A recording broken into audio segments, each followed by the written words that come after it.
আসসালামু আলাইকুম, welcome to mini Cox's Bazar.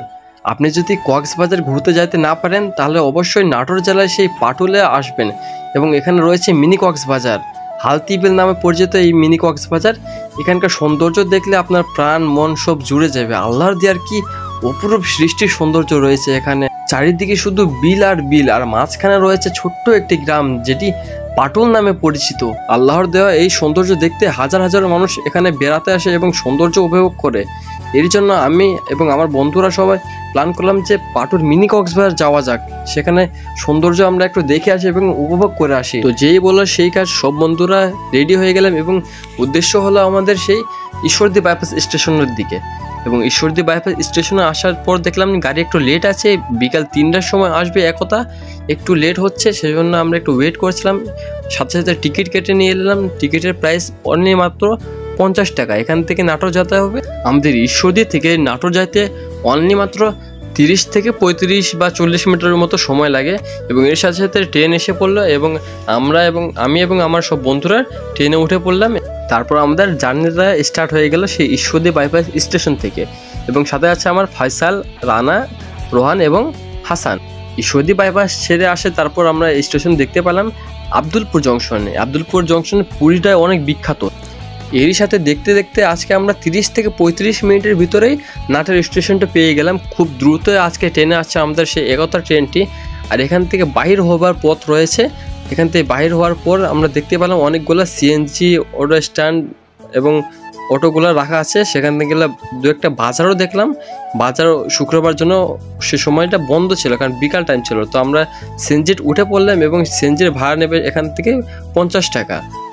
Patul যেতে 50 টাকা, আর সময় লাগবে প্রায় 40 মিনিটের মতো। তো আমরা রওনা দিলাম সেই পাটুলের দিকে এবং যেতে যেতে দেখলাম বৃষ্টি শুরু হয়ে গেছিলো। আমাদের ভাগ্য খারাপ, ভাবছিলাম যে ড্রোন উড়তে পারবো না। তারপর অনেকগুলো নাটোরের বিভিন্ন স্থানগুলো দেখতে পেলাম। এখানে পার্ক রয়েছে, কি পার্ক এটার নাম অবশ্যই জানা নাই। তারপর দেখতে দেখতে আমরা পাইলাম সে উত্তরা গণভবন। এখানে ঢুকতে চাইলাম কিন্তু অনেক জোর বৃষ্টি হচ্ছিল, সেজন্য আমরা ঢুকতে পারলাম না এবং সময়ের অভাব, কারণ বিকালবেলা আমরা সেভাবে গিয়েছিলাম। আমাদের উদ্দেশ্য ছিল সেই পাতিল বিল, পাটুলের বিল সেই। এবং তারপর আমরা যখন যাচ্ছিলাম তো এখানে বিভিন্ন রকমের মেলা দেখতে পাচ্ছিলাম। এটা উত্তর ভবন পার করার পরে এই মেলাগুলো বসানো ছিল। তারপর আমরা যে যাচ্ছিলাম প্রচুর পরিমাণে বৃষ্টি হচ্ছিলো, সেজন্য দুই পাশের পর্দাগুলো লাগানো ছিল। এবং দেখতে দেখতে আমরা সেখানে একটা নদী দেখতে পাইলাম।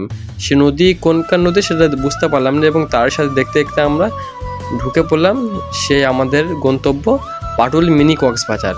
এবং ঢোকার পর সেভাবে মোবাইলের ভিডিও যেটা নিচ্ছিলাম বোঝা যাচ্ছিল না যে এত সৌন্দর্য রয়েছে।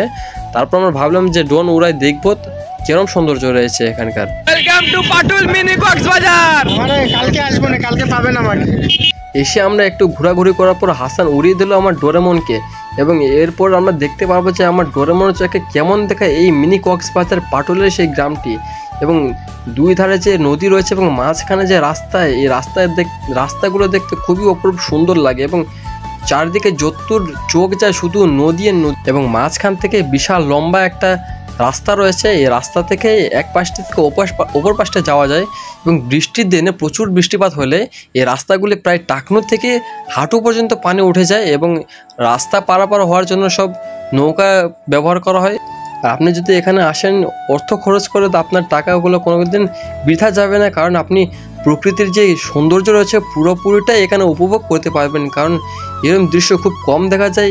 এরপর আমরা নৌকা নিয়ে 0 পয়েন্টে যাব, 50 টাকা ভাড়া নেবে সে। Welcome to mini Cox's Bazar Patul. তারপর নৌকায় ওঠার পর যে যার মতো সব পোজ দিতে শুরু করছে এবং নৌকাটা উপভোগ করছে। নৌকায় আমাদের এখান থেকে 0 পয়েন্টে নিয়ে যাবে, 50 টাকা ভাড়া নেবে এবং সেখানে 20 মিনিট নামানোর পর একটু ঘোরাঘুরির পর আমাদের আবার নিয়ে আসবে। এবং সেখানকার যে সৌন্দর্য সেটাও আমরা উপভোগ করতে পারবো। এবং যদি আপনারা যান সেখানে তাহলে 0 পয়েন্টে অবশ্যই যাবেন, কারণ নৌকা ভ্রমণটা যে কি সুন্দর সেটা আপনারা অবশ্যই গেলেই বুঝতে পারবেন আমরা যে কি এনজয়টা না করেছিলাম সেখানে। তারপর আমরা নৌকা ভ্রমণ পার করে সে 0 পয়েন্টের দিকে এগোতে লাগলাম। নৌকা দিয়ে লাফ দিয়ে নেমে গেলাম। তারপরে দেখলাম সেখানে একটা রাস্তা, ভাঙা রাস্তা, অর্থাৎ আগে বলে এখান থেকে একটা রাস্তা ছিল যে এদিক থেকে আসা যেত, কিন্তু এখন বর্তমানে ভাঙা। তারপর আমার ক্যামেরাম্যান ছিল রানা, সে বিভিন্ন প্রাকৃতিক সৌন্দর্যের দৃশ্য নিচ্ছিল। তারপরে আর আসার যে রাস্তা ছিল এখানে খুবই ভয়ঙ্কর, কারণ সে কাদা মাটি, তারপরে বৃষ্টির জন্য এরম আসা অসম্ভব হয়ে যায়। তারপরে এখানে আসলাম 0 পয়েন্টের দিকে, দেখলাম বারবার হাসান ওয়াশরুমের দিকে যাচ্ছে। কি সেই গল্পটা না হয় নাই বলে দেখতে দেখতে রোহান উড়িয়ে দিল আমার ডোরেমনকে এবং বললাম যে একটু ডোরেমনের চোখে এখানকার সৌন্দর্য নেওয়া যাক, কারণ এখানকার সৌন্দর্য ডোরেমনের চোখেই সবচেয়ে সুন্দর দেখাচ্ছে।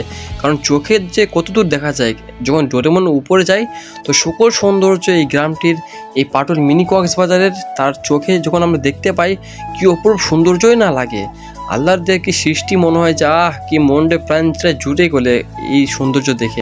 আর এই 4 তলার যে বিল্ডিং দেখতে পাচ্ছেন এটি একটা মাদ্রাসা, আর পাশে যে এত সুন্দর একটা জিনিস দেখতে পাচ্ছেন এটা হলো একটা রিসোর্ট। শুনতে অবাক হইলাম যে হ্যাঁ কি সুন্দর একটা রিসোর্ট বানিয়েছে তারা এখানে থাকার জন্য বা কিছু সময় উপভোগ করার জন্য আর কি সুন্দর লাগছিল। এবং এখানে ঘর বাড়িও রয়েছে গ্রামের মতো ঘর বাড়ি, সেখানে মানুষ বসবাস করে, কি সুন্দর তাদের মুহূর্তগুলো লাগে। আপনারা অবশ্যই যদি সময় পান অবশ্যই কম বাজেটের মধ্যে ঘুরে আসতে পারেন। তারপর আমরা গেছিলাম নাটোরের কাঁচাকুলে খাতে এবং এখান থেকে আমাদের ভিডিওর শেষের দিকে, এবং দেখা হবে সবার সাথে কোনো নতুন ভিডিওতে। ততক্ষণ ভালো থাকবেন, সুস্থ থাকবেন। এর সাথে সাথে আমি বিদায় নিচ্ছি, আপনাদের ভাই রোহানুল কলিম। আল্লাহ হাফেজ।